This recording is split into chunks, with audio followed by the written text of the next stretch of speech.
বাড়ির পুজোর আগের দিন কি করেছি একটু হলেও শেয়ার করেছি। আর আজকে হচ্ছে বাড়ির পুজো। তো সকাল সকাল স্নান করে আমি রেডি হয়ে গেছি।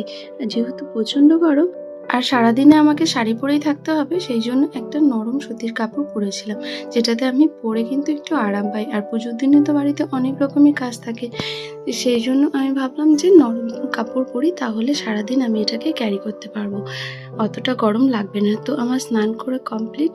এখন আমি চুলটা ভালো মতো করে চিরুনি করে সিঁদুরটা পরে নেব। সিঁদুরটা পরে নিয়ে আমি দেখছিলাম শাড়িটা ঠিকঠাকভাবে পরা হয়েছে কিনা।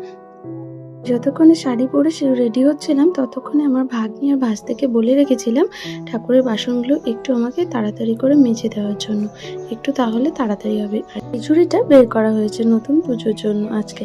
আর এই পাঁটের ঘরে কিন্তু আজকে আমাদের ঠাকুরের লাস্ট পুজো, আমরা ওই বাড়িতেই নিয়ে যাব। আর রান্না হবে এই বাড়িতে, সেই জন্য সবজিগুলো এনে এখানে রাখা হয়েছে।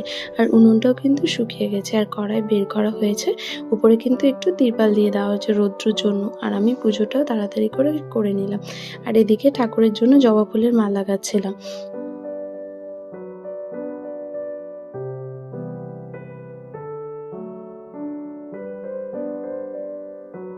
আমি জবা ফুলের মালা গাঁথার সঙ্গে সঙ্গে আমার ভাগ্নি ভাস্তাদেরও বসিয়ে দিয়েছিলাম বেলপাতা ছেঁড়ার জন্য।